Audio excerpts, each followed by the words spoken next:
Salut à tous les amis, quel plaisir de se retrouver dans Bureau Oval, l'émission rugby de la First Team après une victoire de la France. Alors il y a écrit France-Écosse sur les bureaux, mais c'est France-Irlande, un débrief alléchant dont on va parler les amis, ça va être génial, je le sens, avec la team de Bureau Oval au complet, parce qu'on va retrouver... Changer immédiatement, c'était magnifique. Exactement, mais ça va très vite cette régie, ça va très vite. Exactement, oh là là. Toujours. Il y a du monde Comme les Bleus, on va en parler. Comment ça va mon Alex? Ça va très bien.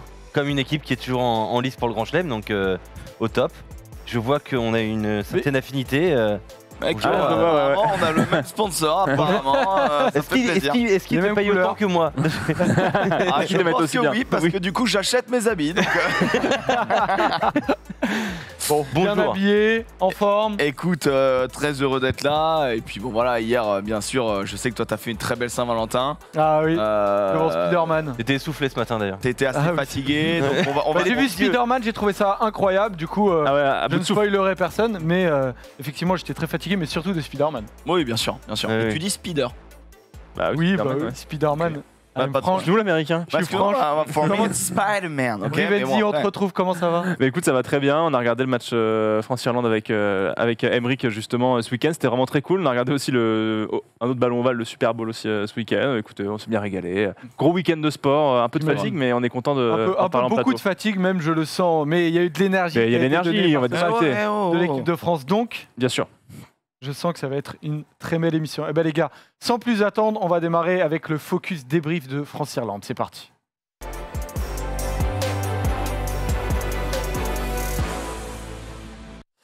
La victoire donc de l'équipe de France contre l'Irlande au Stade de France. On le disait dans la dernière preview, que c'était une finale quasiment. On va le dire, bon, on dit avant que c'est une finale et puis après quand on la gagne on dit ouais c'est peut-être pas une finale. Il y a l'Écosse aussi, etc. C'est une finale avant maintenant la prochaine finale contre l'Écosse, tu vois. C'est ça, mais à partir du moment où l'Écosse a perdu, le match il a pris une importance quoi. Ouais, exactement.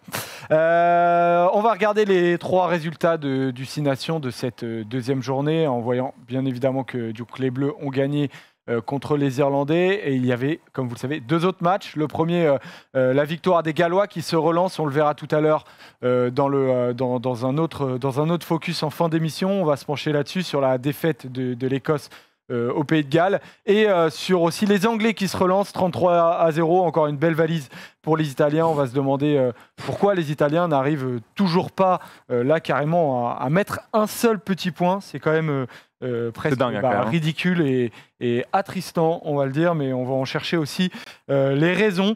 Donc cette victoire des Bleus, 30-24 contre les Irlandais. On vous a demandé à vous comment noter le match. On l'avait fait sur la précédente vidéo YouTube. On l'a refait. On s'est dit que c'était sympa aussi de mettre en avant vos commentaires, et pour vous dire aussi qu'on a des réseaux, notamment sur Twitter, dans lesquels on vous demande vos avis. Imadou qui nous a dit 13 sur 20. Alors là, j'en rends les copies de la note la plus basse à la plus haute. Imadou est dur. Imadou est dur. Mais voilà, il a des arguments. Il dit que la gagne, c'est l'essentiel. Un 15 de France encore trop brouillon. On l'a vu à plusieurs reprises avec avoir la balle sans savoir quoi en faire. Bon voilà, ça c'est une première critique.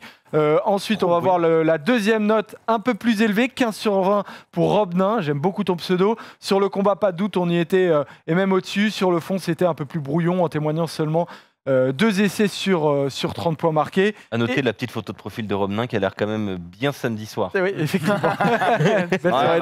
On a le public qu'on mérite. Une petite photo de profil bouton ses anglois. C'est bon. Et donc la troisième note, là, un 16 sur 20, mais il n'y a pas eu des notes mirobolantes, j'ai pas eu au-dessus de 16. Bonne énergie, état d'esprit, un petit trou d'air, retour de mi-temps, comme d'hab, et super finition des finisseurs. C'est un peu le truc global, enfin je sais pas si vous ressentez pareil que moi, mais c'est cette impression de... on a l'impression qu'on peut plier le match rapidement, et en fait on se remet dedans par des erreurs individuelles, etc. Et puis à l'image de... Après les 10 premières minutes où on est très bien, à la 7e minute on prend cet essai sur renvoi.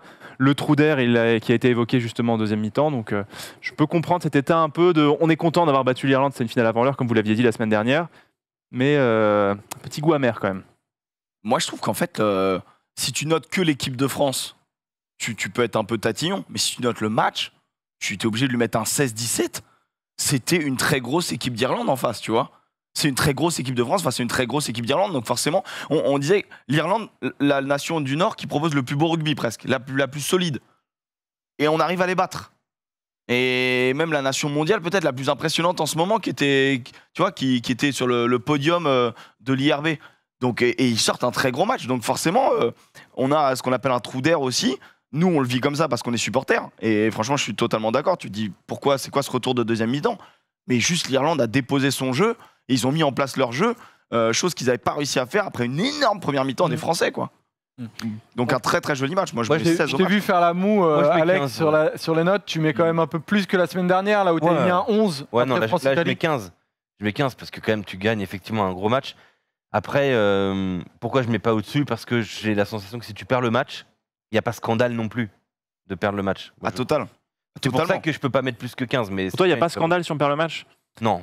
Moi, J'aurais compris qu'on le perde. Moi, j'aurais compris qu'on le perde, mais pas du fait qu'on avait une équipe qui était supérieure à nous ce jour-là, du fait qu'on fait des erreurs Ah oui. qui nous coûtent cher. C'est plus ça, ça aurait été scandale dans le sens où scandaleux pour nous, Mhm. parce qu'on se dit, mais on se met dedans tout seul, quoi, au final. Ouais, probable.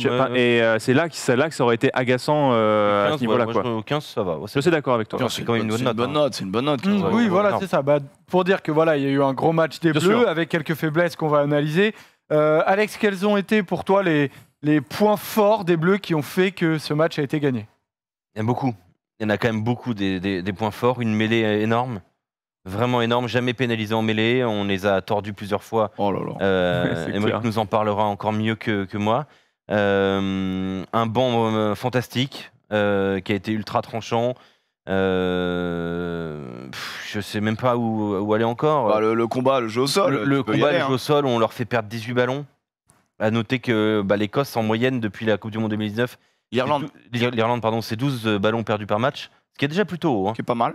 Là, c'était 18, donc plus 33%, quand même un tir en plus, donc c'est quand même énorme. Il y a plein de trucs qui ont été. Les avants ont été fantastiques, le triangle arrière a été énorme. Enfin, pour être plus précis, les avants, c'est 16 mètres parcourus ballon en main en moyenne pour le pack français à chaque prise de balle, contre 9 mètres pour les Irlandais.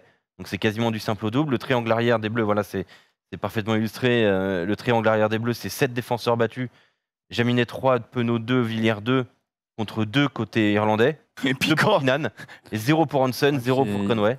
Puis il les dépose, en plus, Penaud, il les dépose d'une certaine manière, quoi. C'est-à-dire Oh là sur là des, là là. sur Oh là des cadrages débordements presque à l'arrêt. Dans plein de catégories en au-dessus. Et notamment, justement, commençons là-dessus sur ce tableau des mètres gagnés par les avants. Ouais. Rivendi, parce qu'on a la sensation quand même que c'est ce qui est noté globalement, c'est que les Bleus ont gagné un combat physique devant. Alors, en fait, on a beau effectivement dire que l'Irlande a un jeu qui est quand même beaucoup plus agréable qu'il y a quelques années. Ouais. Malgré tout, il reste quand même très très fort devant. Et surtout que les Irlandais ont mis énormément de temps à changer leur pack de devant aussi. Parce que tu sens qu'ils ont confiance en leur titulaire. Je crois que Furlong, il sort à la 65e. 72e. 72e, tu vois, ils mettent vraiment du temps à le sortir. Donc, tu vois, ils ont confiance. Donc, on savait qu'il allait avoir un gros combat. Moi, je m'étais revu encore Nouvelle-Zélande-Irlande où vraiment les mecs s'étaient tapés dessus et c'était vraiment très violent. Donc, il y avait ce combat-là qui Quelques était années attendu. de vie perdues sur ce terrain. Je pense. Mais le nombre de blessés, c'était assez fou. Mais pour revenir à ce combat-là, du coup, effectivement, on avait cette attente de devant et on a répondu présent. Comme tu le disais, on avançait. Et je trouve que ce qui est bien, c'est que nos trois de devant, l'impact n'est pas de la même manière. Je trouve que Marchand et Baye, dans une certaine vivacité, arrivent. C'est fou, face à l'Italie, ils le refont face à l'Irlande. Les deux échangent leur position à chaque fois et se relèvent pour être. Enfin, ça voit que les mecs jouent en club. Et Antonio, quand tu as besoin de vraiment trouer la défense, tu l'envoies. Notamment sur le premier essai Ouais, sur le premier essai français. Il a fracassé le centre du terrain. C'est ça. Et puis surtout, ils ont libèrent toujours parfaitement. Donc, et puis en fait, je trouve que même nos avants ballons en main, dans leur ballon première main, sont extrêmement forts, à l'image du deuxième essai, où directement on récupère le ballon et Marchand décide pas d'y aller, d'essayer de trouver l'espace. Tout de suite, il donne à gauche et ça permet de débloquer la situation pour que Baye aille marquer derrière. Belle gestuelle pour aller smasher le ballon aussi. Hein. Ouais. Pour la sortir, hein, celle-là, Clairement. quand t'as deux Irlandais Il faut sur se rendre compte techniquement de notre première ligne. Hein. Pilier gauche, Baye, talonneur Marchand, Antonio, pilier droit.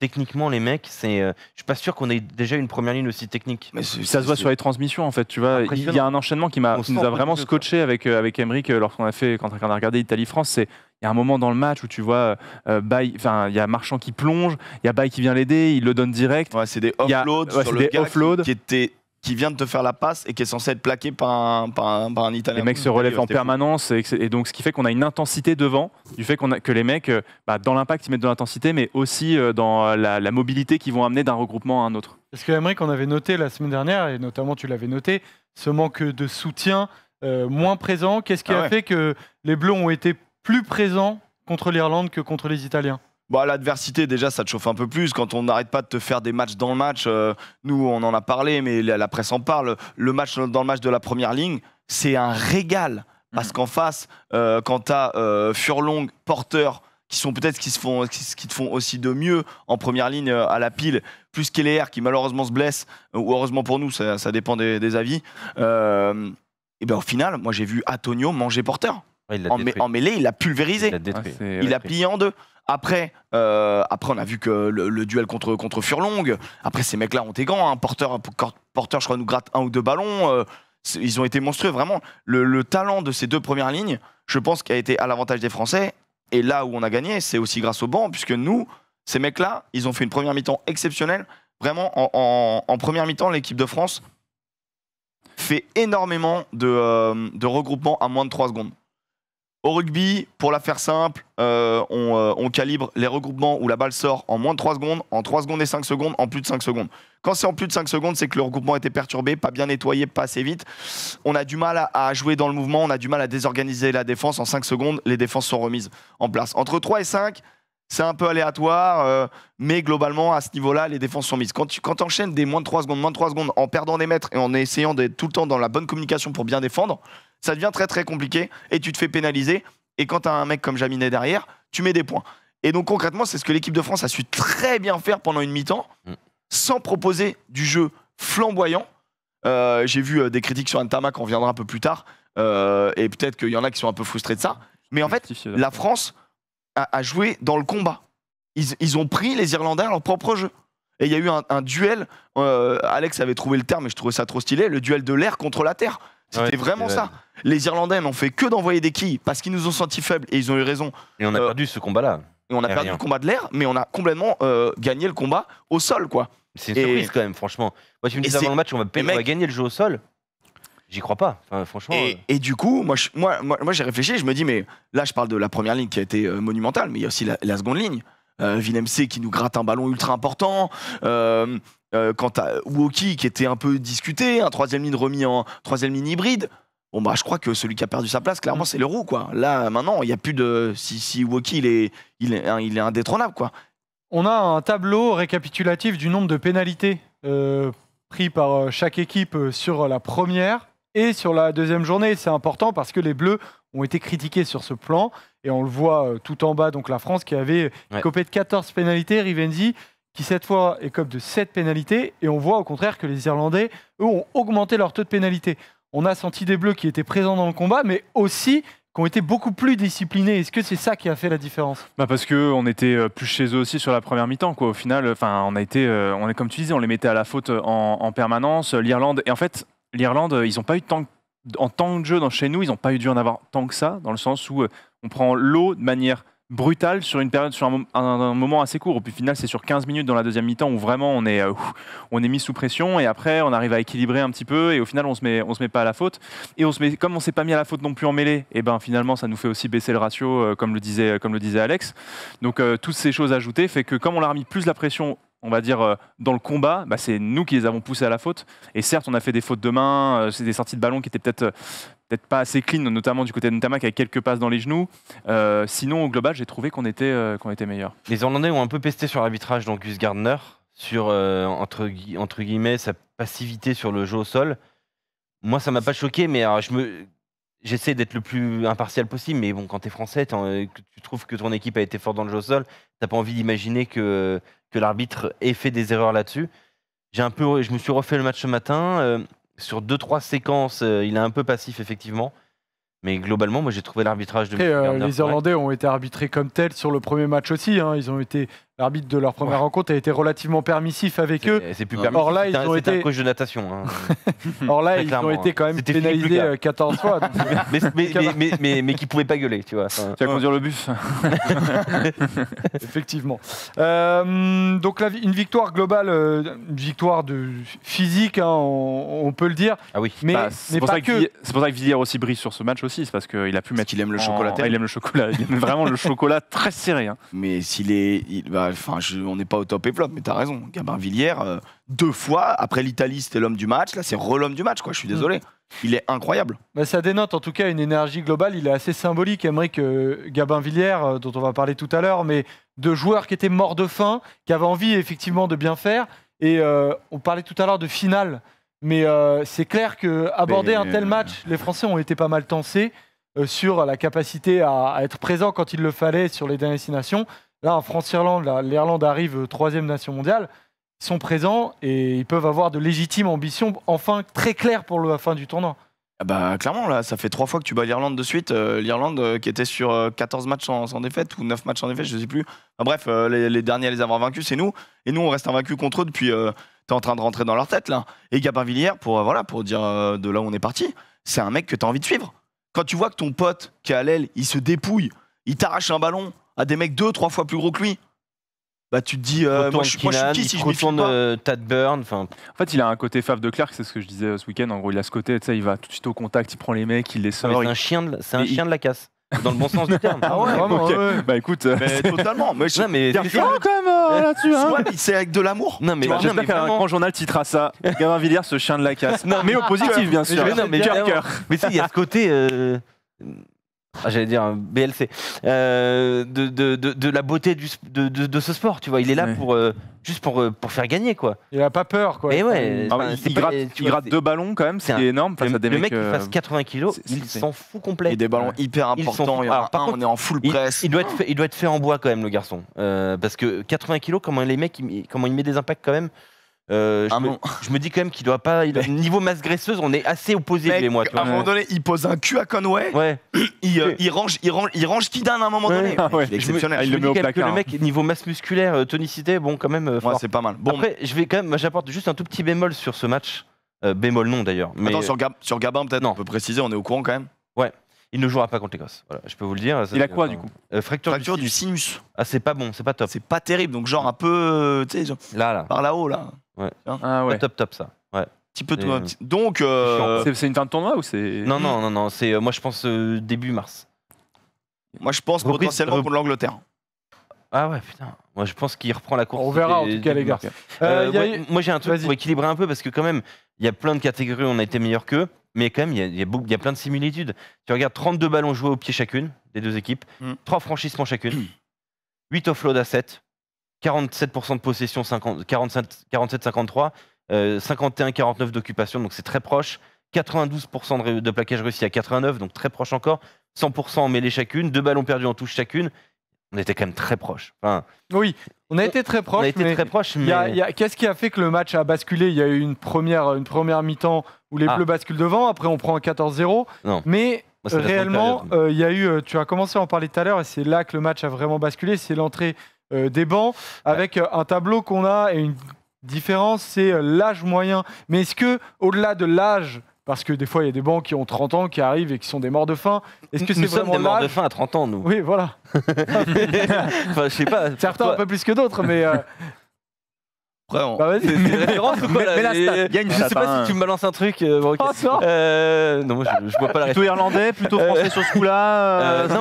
Non, mais c'est assez clair. En fait, l'idée de ce tableau-là, c'est Bernard Jackman. En fait, on l'avait sur Sud Radio après le match. Il nous disait le banc, le problème de l'Irlande, c'est son banc. Est-ce En que tu fait. peux rappeler qu'il y a Bernard Jackman? Bernard Jackman, l'ancien coach de Grenoble, l'ancien talonneur international de Rien à voir avec Hugh. de l'Irlande. Rien à voir avec Hugh Jackman, je crois.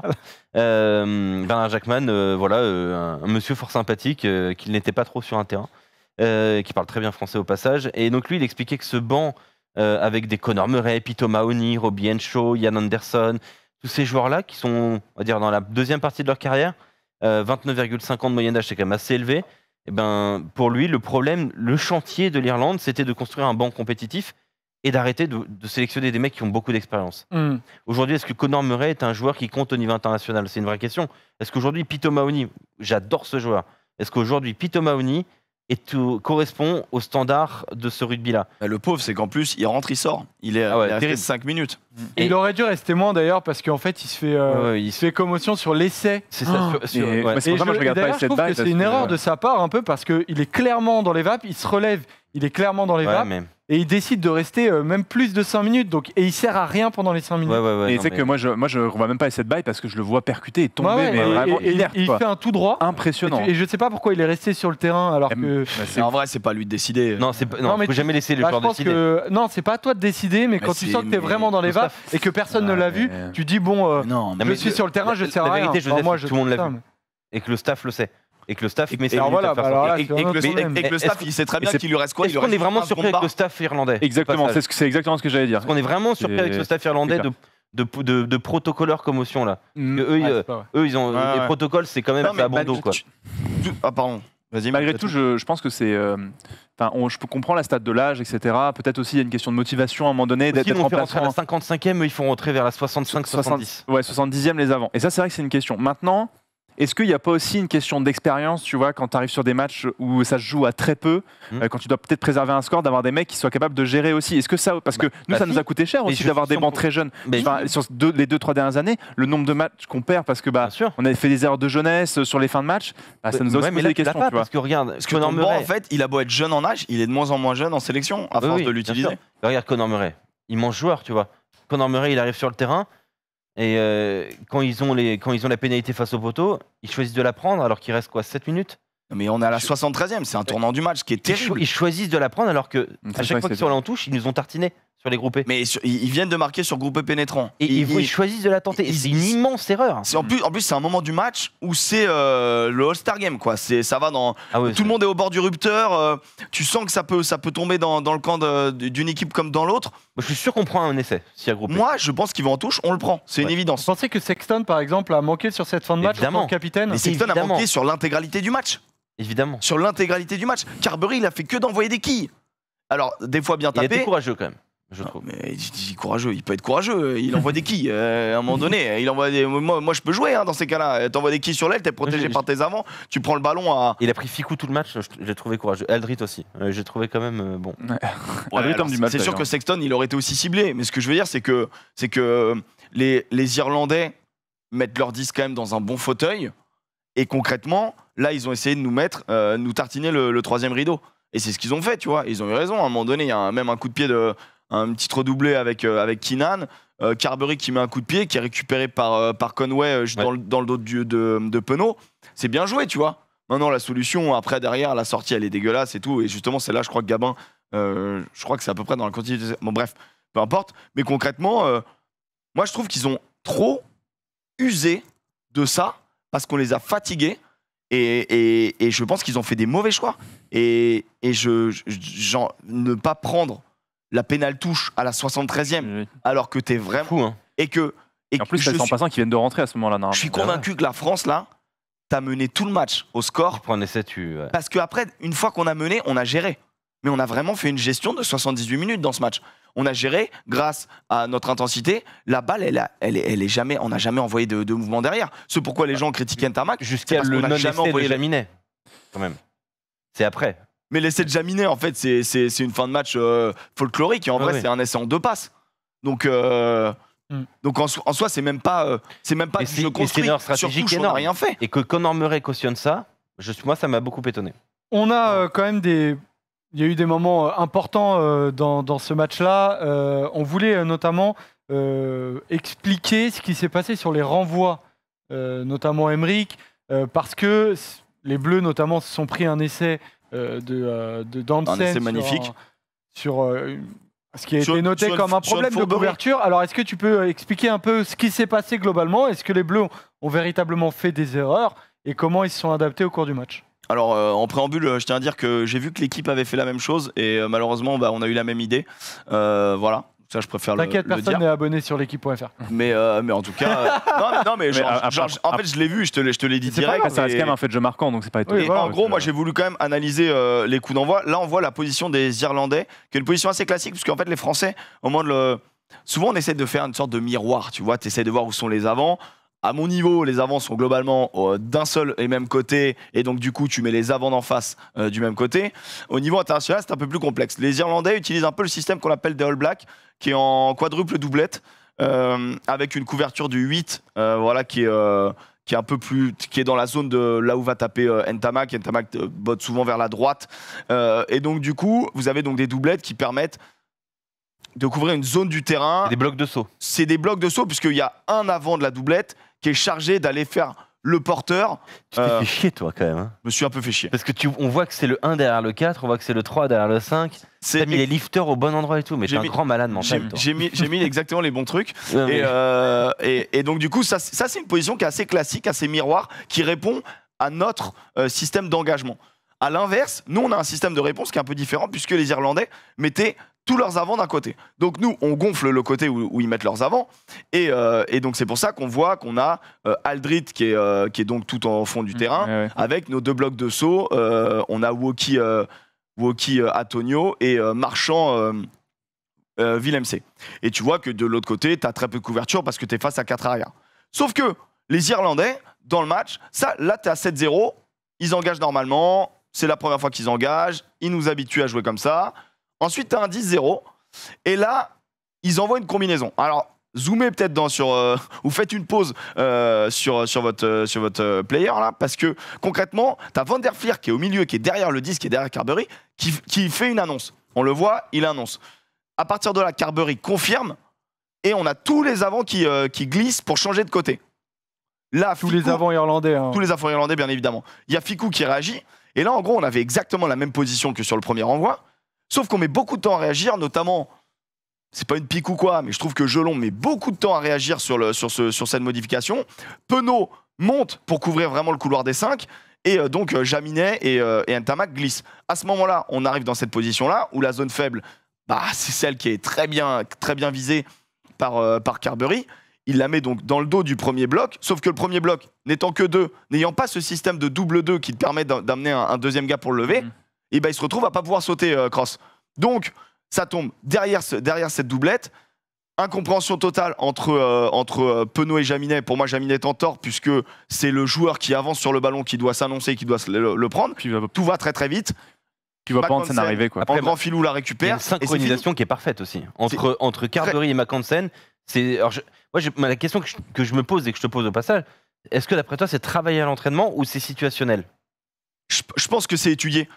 J'ai pas eu le temps de faire nos systèmes mais je le ferai, je pense, pour la prochaine fois peut-être, nos systèmes de renvoi, de position de renvoi, parce que c'est intéressant, parce que dans le match, c'était un vrai problème.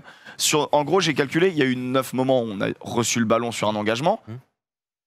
50% du temps, 4 fois, il y en a un, on prend un essai, 2 contre-rock, et Là, ça va une travailler pénalité. les renvois, quoi. Bientôt. Donc en gros, 50% du temps, on n'arrive pas à se dégager. Je pense qu'il y a C'est eu grave. trop, il y a eu trop de fois où on a pris la pression sur des renvois, parce qu'il y a celui-là où on est vraiment puni, mais il y a un autre qui amène un essai juste Ouais, après. les renvois, c'est À chaque fois qu'on avait donc pour que ce soit autant souligné et qu'à chaque fois on tremble, je pense que ça a été vu par les Irlandais qui avaient un souci au niveau de notre dispositif. Ouais. Et je pense que ça a été travaillé pour le match de l'équipe de France. Au moins ça a souligné notre défaut, mais en tout cas, mais le point où ils l'ont clairement, souligné, maintenant, on c'est le sûr sait. qu'ils avaient repéré un problème, c'est sûr. Ils pouvaient le faire qu'une fois, ils l'ont fait. Donc au moins, et ça a fonctionné pour eux. Moi, je me rappelle d'un coach qui me disait c'est bien, vous avez marqué, mais tant que vous n'avez pas assuré le renvoi derrière, la réception de renvoi et dégager votre camp, pour moi, vous n'avez pas marqué encore. C'est le plus important. Les grandes équipes, C'est quand elles marquent des points, c'est ça. elles retournent dans le camp de l'autre. Sinon, C'est ça une grande équipe. Sinon, c'est gâché.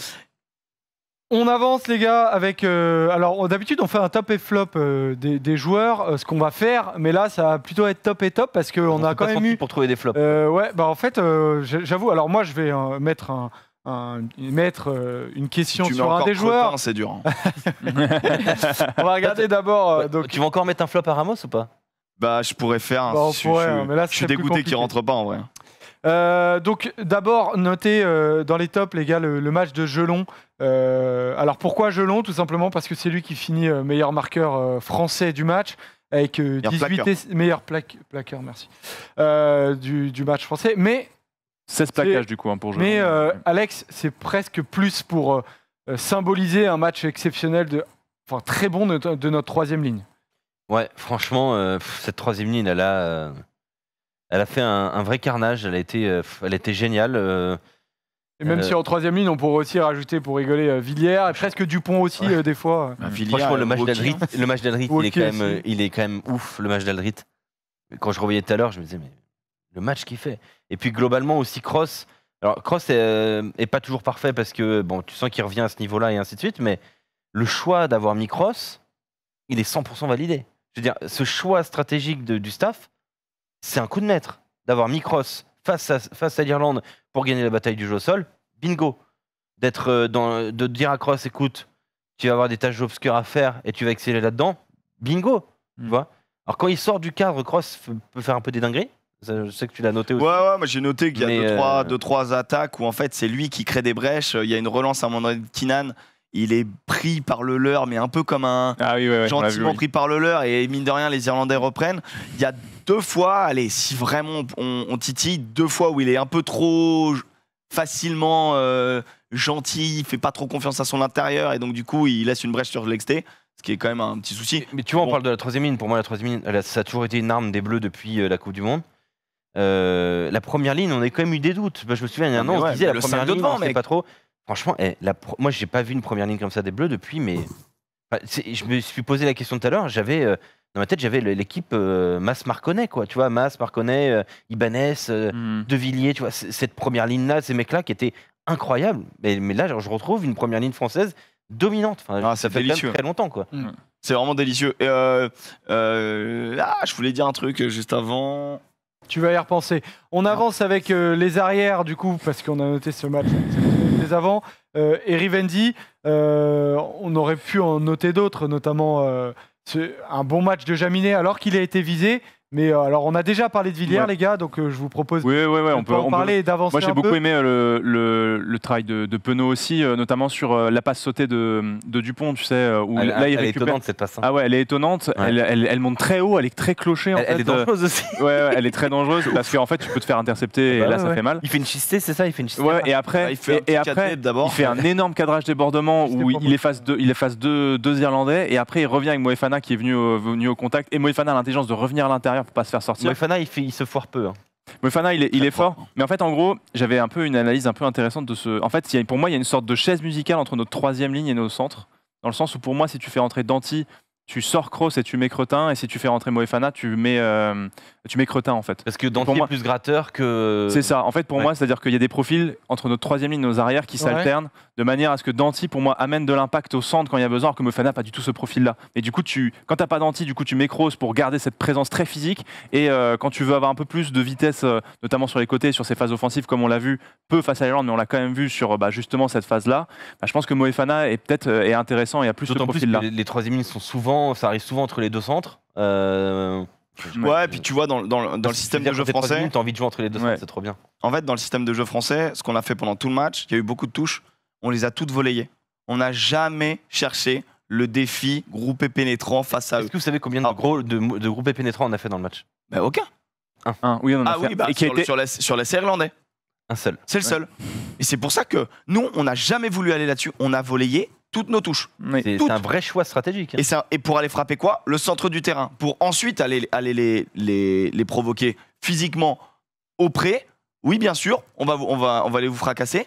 Mais avec Ficou qui vient frapper le centre du terrain ou Aldrid qui était décalé souvent, que des touches volleyées, on va au centre du terrain et après on vous met des sessions d'un côté. Sur ce combat-là, tu vois, je pense que c'est normal qu'on retrouve du coup des Kroos en 3e ligne. Mais du coup, j'ai bien aimé Moefana qui, qui a été propre, on va dire. Moi, franchement, qui a été excellent. J'ai adoré. Voilà. Et alors, les gars, du coup, je voulais évoquer le match d'Ntamak sans vouloir vous cibler. Je m'inscris en faux. Vous amener. Non, mais moi, j'ai pas dit qu'il faisait un mauvais match. Je veux en fait, Alex, pourquoi est-ce que Ntamak est moins visible que sur la première partie du mandat de Fabien Galtier? C'est pas évident à expliquer. Moi, je pense que déjà, pour vous donner un petit ordre de stats, il fait 42%. Son nombre de passes, c'est 40% de ce que fait Dupont, par exemple. Il fait moins de passes que Dupont. Il prend moins de jeux au pied aussi que Dupont. Il est moins au cœur du jeu. Il est moins décisionnaire dans le jeu, devrais-je dire. Mais je pense que c'est un choix et que ce n'est pas une question de il n'est pas encore en forme, ainsi de suite. Je pense que c'est vraiment un choix parce que le staff des Bleus s'est rendu compte que nos ailes, elles sont incroyables. Ce qu'ont fait Penaud et Villiers, c'est quand même exceptionnel depuis 2 matchs. Et se disent, mais en fait, plus on bouge le ballon vers les extérieurs, plus on est dangereux. Et notamment, entre les deux centres, il se passe souvent quelque chose avec notre 3e ligne ou autre. Donc, il se mue un peu dans un rôle de passeur, de facilitateur. Ce qu'il fait pour moi déjà à Toulouse. Et c'est pas un défaut. Ouais, c'est très C'est pas intéressant. un défaut. Mais en fait, moi, je crois qu'il y a deux choses. C'est que, il y a le déroulement du match. Quand on lui demande d'attaquer une ligne, il le fait. L'essai de Dupont, c'est lui qui le crée. Il met un raffut à Van der Flier, je crois. Bon, ben ça va quand même la vie. Et la remise intérieure. Quand on lui demande d'attaquer la ligne, c'est bon. En Mais avant d'ailleurs la remise intérieure. Je suis pas sûr. Hein. Je crois que. Et attends, et je termine juste ça. Et en gros, après, on est devant. Donc on nous demande quoi? De rester devant. Ben on gère le match. Et dans la gestion du match, c'est un 10. T'as des 10 qui soit peuvent t'attaquer la ligne, soit jouent pivot. Il a joué pivot. Il l'a très bien fait. Et donc forcément, tu vois pas un Ntamak courir avec le ballon et tout. Mais il sait le faire. On l'a vu contre les Blacks, on l'a vu contre d'autres nations. Là, c'est juste qu'on n'avait pas besoin de ça. Donc il applique un plan de jeu. Donc c'est un plan de jeu qu'il met moins en lumière. Mais alors, on gagne à la Moi, fin. ça me dérange pas. Moi, je crois que c'est un créateur d'incertitude pour l'adversaire du coup Ntamak, parce que du coup, tu sais pas trop comment est-ce qu'on va employer Ntamak sur tel ou tel match. C'est un Est-ce beau qu'il va être slogan, ça. Est-ce qu'il va être le pivot J'aime beaucoup. ou est-ce qu'il va être le franchisseur? Mais c'est vrai, on sait pas trop. Et on sait pas trop. Du coup, quand tu es l'équipe d'en face, on a un Dupont qui prend les brèches, on le sait, qui part au près, etc. Mais Ntamak sait le faire aussi très bien. Et je pense qu'il est ce créateur d'incertitude qui fait qu'il est ce facteur X qui peut te franchir une ligne et aller marquer un essai. Et il le fait très bien. Donc, il a ce voile que même nous, on a au final, qui suivons l'équipe de France. On a ce voile aussi sur son rôle des fois. Vous voyez, c'était très intéressant de parler d'Ntamak sans forcément le C'est vrai, critiquer. t'as raison. Et moi, je pose vraiment une question au chat pour ceux qui aiment le rugby et tout ça. C'est une vraie question parce que moi, je vais me la poser pendant les prochaines heures, voire prochains jours. Est-ce que l'idée de décharger Ntamak de percussion, d'attaquer la ligne, c'est aussi une histoire de se protéger, d'amener un aspect sécuritaire autour de cette zone? Parce que j'ai l'impression que si on se fait gratter par les Irlandais dans la zone du 10, si on perd des ballons dans cette zone-là, j'ai l'impression que c'est les zones de turnover les plus dangereuses à voir, parce que les avants sont très proches.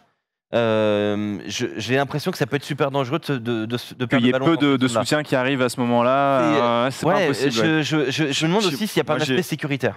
Mais Moi, je crois pas, parce que c'est la zone qu'on vient frapper avec le 12. Souvent, ça fait 9-12, ça fait plus 9-10. Quand tu veux jouer en gestion, en main-main pour aller plus sur l'exté ou mettre un coup de pied, tu joues plus en dos. C'est juste, tu l'éloignes de ta ligne, tu vois. Mais pour aller affronter cette zone, souvent, justement, avec des crosses, etc. Cross, quand on y travaille de l'ombre, c'est qu'il est tout le temps au déblayage.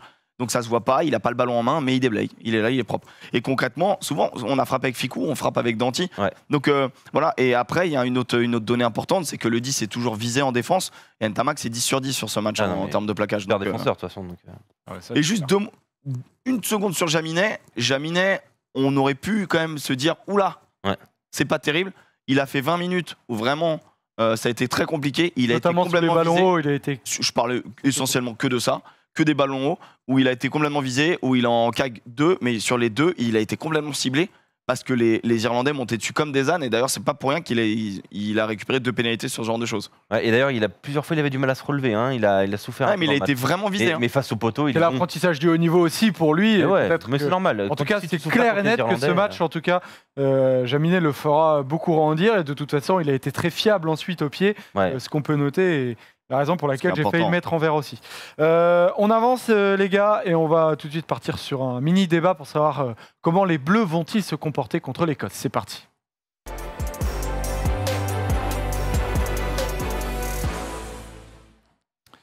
On va se tourner du coup vers la deuxième journée du calendrier du tournoi à destination. Donc les Bleus jouent contre les Écossais en Écosse, à Édimbourg.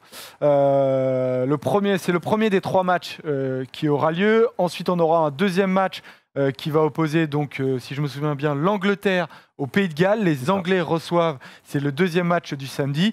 Et donc, le troisième match avec... le créateur d'incertitude, cette fois-ci, Rivendi, il existe pas vraiment. C'est un peu moins. Irlande-Italie, ça l'est moins, oui. Pas vraiment. Avec donc Irlande-Italie, et ça va être un peu plus compliqué. Donc, on part sur ce premier match, Rivendi, France-Écosse, Écosse-France.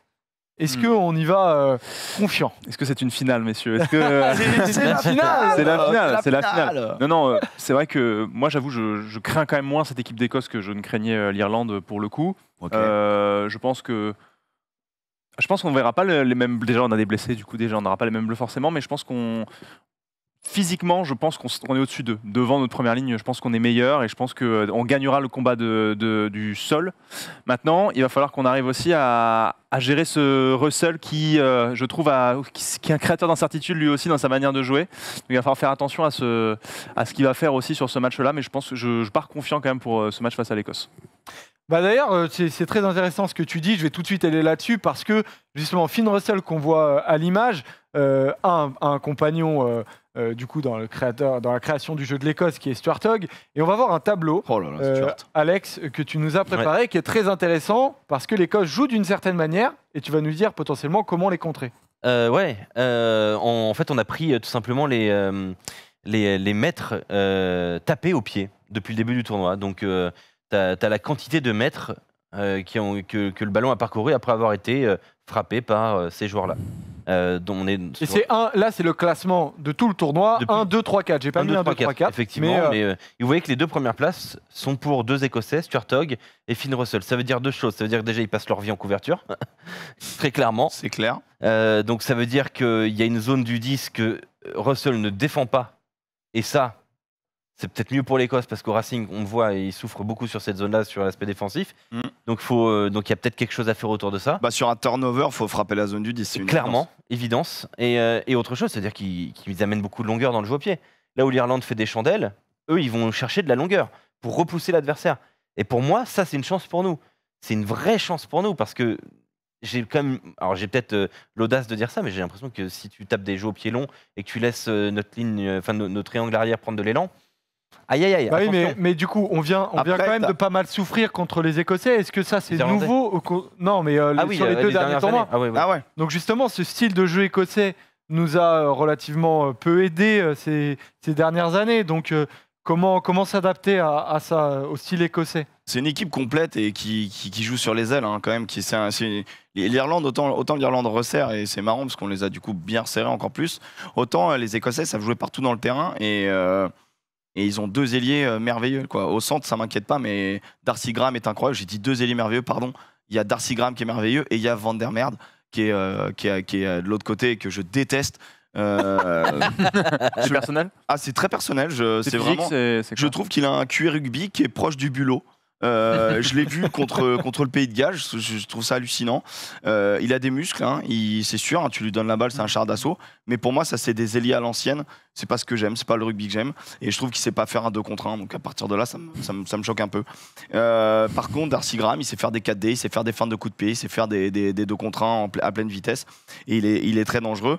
Et donc les Écossais aussi, ils ont passé un premier match contre l'Angleterre où ils étaient chez eux, quoi. Et ils ont passé le temps dans leur 22, donc ils ont fait des tonnes et des tonnes et des tonnes de coups de pied de dégagement. Ce que ça veut dire, c'est qu'ils ont une longueur au pied qui est incroyable. Ouais. Et en effet, il faut remonter les ballons. Et je pense que les Écossais aiment bien aussi la dépossession, puisqu'ils se sont régalés de ça contre les Anglais. Donc il va falloir être un peu plus créatif que ce qu'on a vu là. Mais encore une fois, je pense que l'équipe de France va adapter son jeu. Et je pense que tout ce qu'on critique les sur Bleus le ont tarmac relativement bien fait ces derniers temps aussi. On a senti que les Bleus avaient une capacité, Rivendi, à se métamorphoser et capable tout à fait de passer d'un jeu à l'irlandais, j'ai envie de dire, à un jeu très French flair. Parce que comparé à l'Irlande, on a un banc. On a un banc avec des profils qui sont différents, avec des choses qu'on peut demander aux joueurs qui sont différents. Et on le voit bien. Je pense qu'on a rarement eu le même 15 de départ depuis le début du mandat Galtier. Je pense qu'on a peut-être une fois ou deux le même 15 aligné d'un match à l'autre, quoi, tu vois. Tu changerais quoi d'ailleurs? Parce qu'on sait que Villiers ne va pas jouer. Ouais. Jalibert ne va pas jouer, mais c'est une option en moins. Moi, il y a un problème à l'aile. Hein. Qu'est-ce que vous changez? Qui vous mettez à l'aile notamment? Est-ce que vous décalez Ficou, par exemple?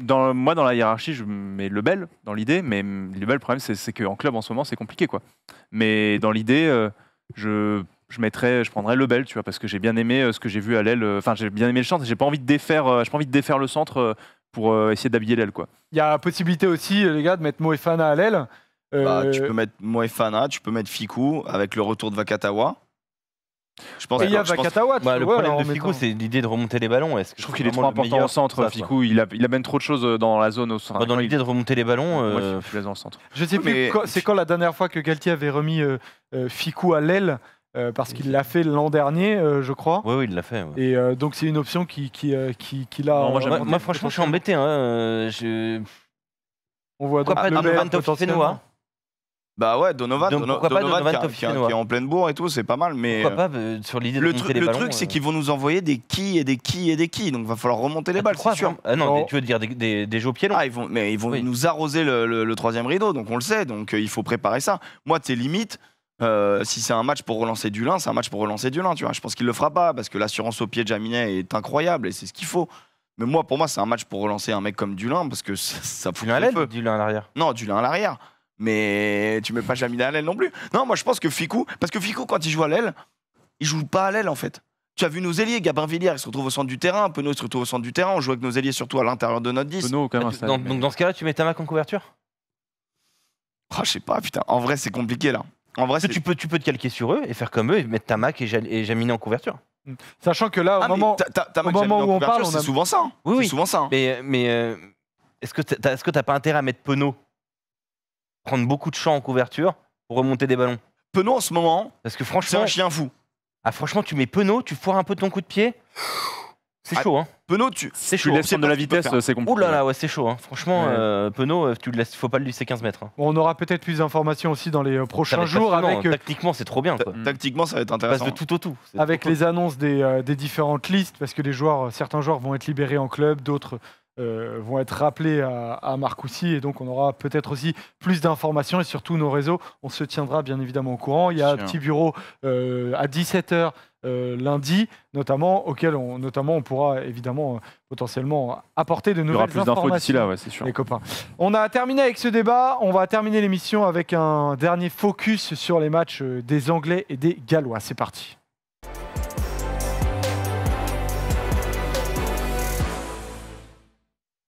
Alors, comme vous le voyez, du coup, les Anglais et les Gallois se relancent. On va voir, du coup, on va revoir les résultats de ces deux matchs-là, si par hasard vous les avez perdus en tête, mais donc ces deux nations-là qui avaient perdu et qui, cette fois, ont gagné. En déma- 17 et Voilà. 0,33. On a parlé un peu des Écossais, les gars. Donc, ils ont perdu au Pays de Galles. Oui. Aymeric, pourquoi? Matt Fagerson qui sort à la 25e. À partir de là, tu perds ton match.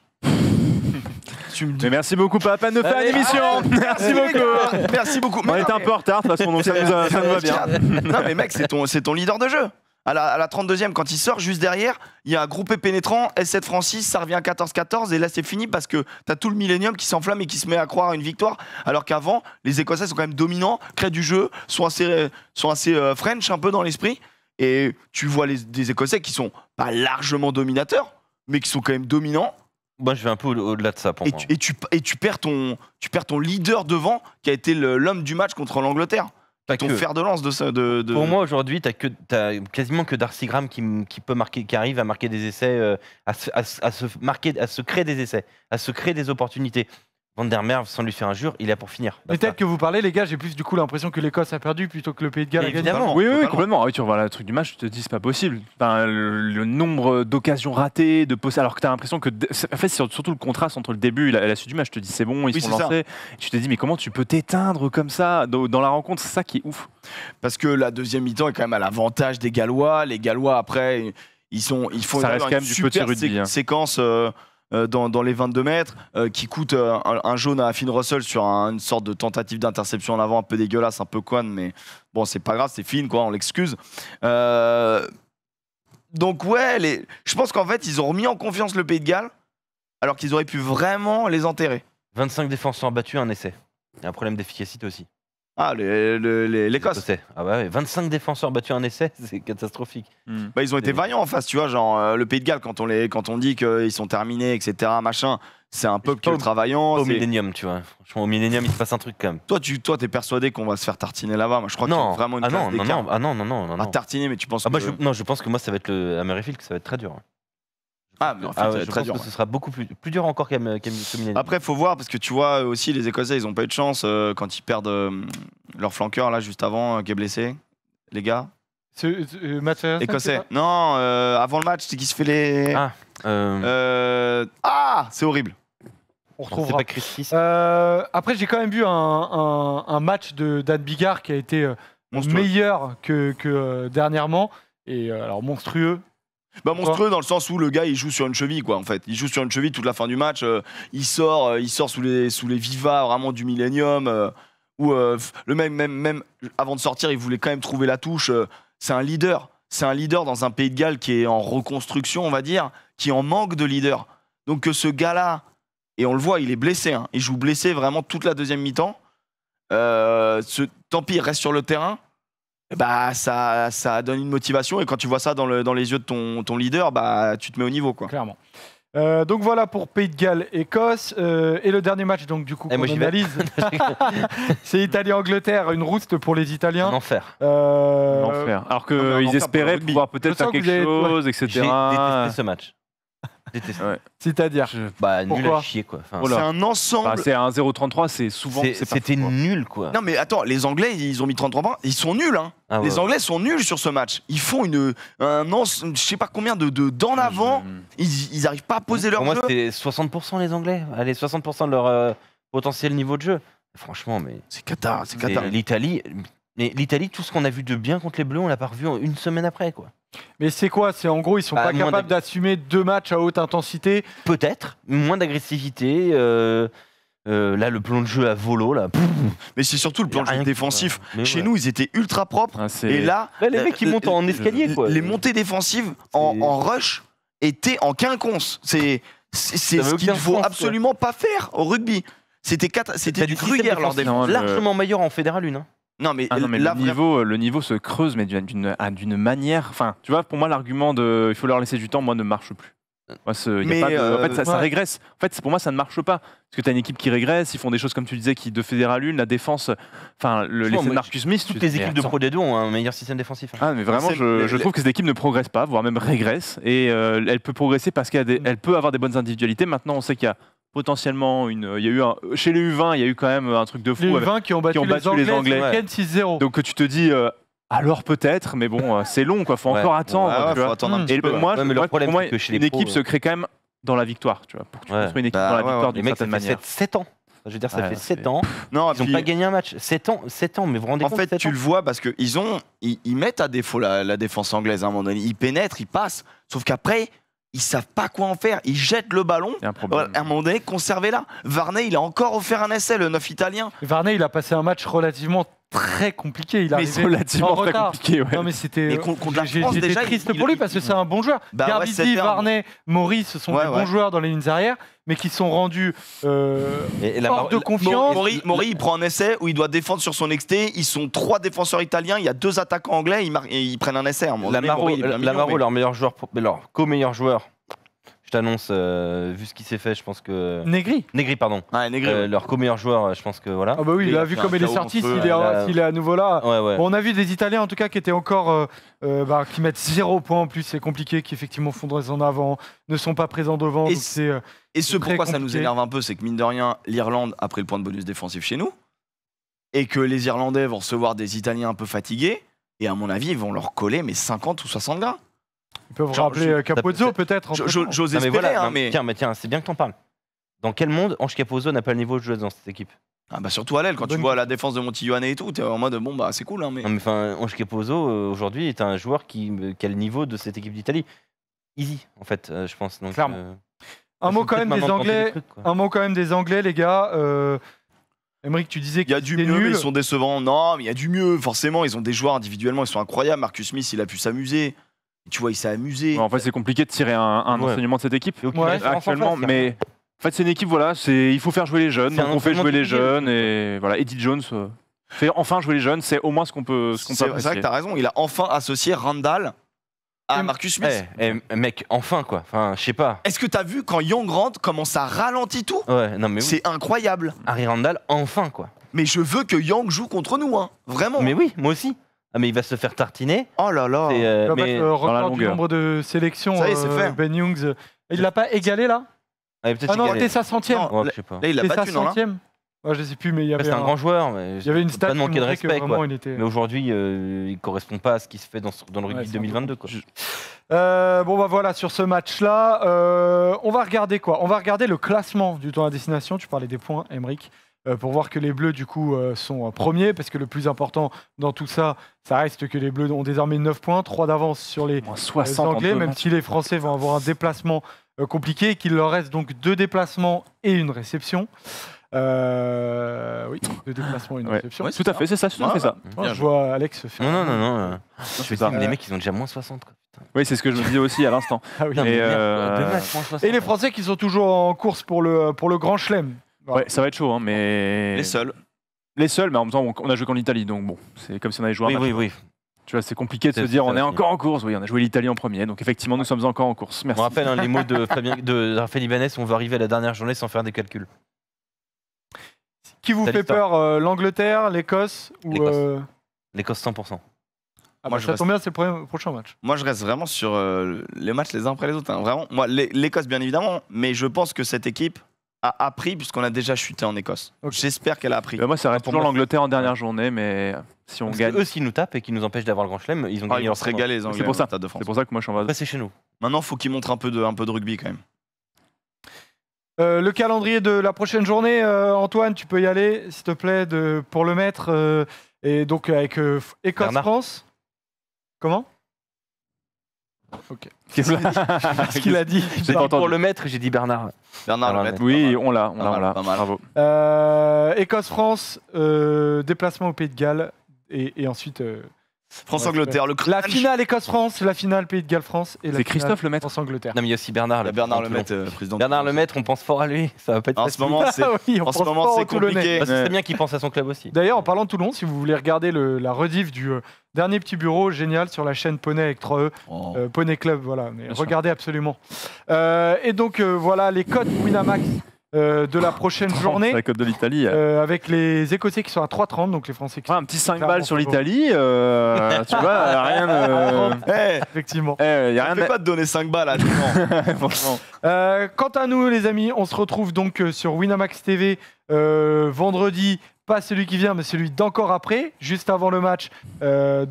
Écosse-France. Écosse-France. Là, c'est nos pronos. Alors, tout le monde a mis Irlande, France, Angleterre. Et moi, pour rigoler, Salut, Émeric. j'ai mis Irlande, France, Pays de Galles. Comme ça, si ça passe, je dirais que je suis un génie. Et si ça passe pas, je dirais que c'était pour rigoler. Toujours en tête. hein. Mais en tout cas, Alex et Emeric sont toujours leaders avec Ouais. 9 points. Et Rivendi, C'est pas sur cette journée-là que je vais vous rattraper. non, pense, à mon avis. peut-être pas. Et puis moi, Non, c'est- du par coup, contre, ouais. c'est peut-être sur cette journée-là que tu vas me Il est larguer, fort. mon cher, Toi, t'es en fou. mon cher Rivendi. Après, il a tenté Pays de Ouais, Galles. je l'ai contre tenté l'Angleterre, histoire c'est de une dinguerie. rigoler. Ouais. Moi, ça me Après, va on quand sait j'étais jamais. bien hein. quatrième, là, je suis On sait troisième. jamais. Ah, Si lourd. ça passe, je te dis, on me dira que je suis un génie.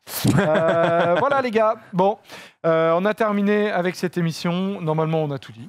Je pense qu'on a fait un. Voilà, on a. Alors, dans les commentaires, dites-nous ce qu'on n'a pas dit. Bien évidemment, 1 heure, c'est pas assez. Et ce qu'on n'a pas dit, allez en discuter dans le Discord. Exactement. Voilà. Et rejoignez-nous la prochaine fois dans le petit bureau sur la chaîne Twitch d'Emeric sur Poney Club avec 3E, Avec 3 qui fait des 3E. viewings des autres matchs de l'équipe de France et les viewings des matchs du 15 de France. Il les fait où? Sur Chez le monsieur Rivenzi. qui monte, chez Rivenzi. Exactement. Voilà. Chez lui en plus. Chez moi, dans ma maison, Dans ta avec maison, moi. la Ouais, exact, chance. exact. Notre palace, Voilà. que dis-je. Bon, Voilà. disons, voilà, le château de Saint-Germain.